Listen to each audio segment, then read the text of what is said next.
Lockdown 4 के खत्म होते ही सरकार ने अब देश को अनलॉक करने की तैयारी कर ली है, लेकिन सभी तरह की पाबंदियां एक साथ खत्म नहीं की जाएंगी, बल्कि 3 स्टेजों में लॉकडाउन पूरी तरह से हटाया जाएगा। गृह मंत्रालय ने शनिवार को इसको लेकर नई गाइडलाइंस जारी की, जिसके तहत 8 जून के बाद होटल, रेस्टोरेंट, शॉपिंग मॉल और धार्मिक स्थल खुल सकेंगे, लेकिन कुछ शर्तों के साथ। स्वास्थ्य मंत्रालय इसके लिए स्टैंडर्ड ऑपरेटिंग प्रोसीजर तैयार करेगा, ताकि इन जगहों पर सोशल डिस्टेंसिंग का पूरी तरह से पालन किया जाए। देश भर में सिर्फ कंटेनमेंट जोन में ही 30 जून तक लॉकडाउन रहेगा। स्कूल, कॉलेज खोलने पर फैसला जुलाई में किया जाएगा और साथ ही इंटरनेशनल उड़ानें और शॉपिंग मॉल्स खोलने का अभी सरकार ने कोई फैसला नहीं लिया है। 8 जून के बाद धार्मिक स्थल, इबादत की जगह, hotel, restaurant, shopping mall, hospitality से जुड़ी सेवाएं खुल सकेंगी और दूसरे स्टेज में school, college, education, training, coaching institute ये राज्य सरकारों से सलाह के बाद खुलेंगे। राज्य सरकार बच्चों के माता पिता से इस चीज को लेकर बातचीत कर सकती है। इस पर जुलाई में फैसला संभव है। और तीसरे स्टेज में अंतर्राष्ट्रीय उड़ानें, metro rail, cinema hall, gym, swimming pool, entertainment park, theatre, bar, इन सब पर फैसला होगा। और अब किसी राज्य में जाने के लिए पास की जरूरत नहीं है। नए दिशा निर्देशों के मुताबिक रात का कर्फ्यू जारी रहेगा। जो जरूरी चीजें हैं उनके लिए कोई कर्फ्यू नहीं रहेगा। रात को 9 बजे से सुबह 5 बजे तक अब नाइट कर्फ्यू रहेगा। चलिए अब आपको बता देते हैं कि लॉकडाउन के 4 चरण कैसे रहे। पहला चरण 25 मार्च से 14 अप्रैल तक रहा।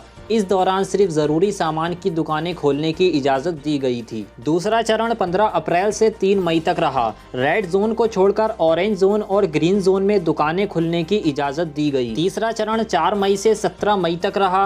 रेड जोन को छोड़कर ऑरेंज और ग्रीन जोन में दुकानें खुलने की अनुमति दी गई। प्रवासी मजदूरों के लिए बसें और ट्रेनें चलाई गयी। नई दिल्ली से स्पेशल ट्रेनों की शुरुआत हुई। चौथा चरण 18 मई से 31 मई तक रहा। सरकार ने राज्यों को कोरोना संक्रमण के हिसाब से रेड, ऑरेंज और ग्रीन जोन में बांटने की अनुमति दी। बसें चलाने के लिए इजाजत दी गई। शॉपिंग मॉल्स को छोड़कर बाकी सभी दुकानों को खोलने की इजाजत दी गई। 25 मई से घरेलू उड़ानें शुरू की गईं। आपको बता दें कि जब देश को अनलॉक करने के दिशा निर्देश जारी किए जा रहे हैं, उस वक्त देश में कोविड-19 से एक दिन में 265 लोगों की मौत हुई और 7,964 नए मामले सामने आए। इस वीडियो में फिलहाल इतना ही। अगर आपको कहीं पर कोई डाउट वगैरह हो तो आप कमेंट कर सकते हैं और बाकी इससे जो भी आगे अपडेट हमें मिलेगी हम टाइम टू टाइम आपको बताते रहेंगे। तो आप चैनल को सब्सक्राइब करके जरूर रखें और इस वीडियो को लाइक करके जरूर जाएं।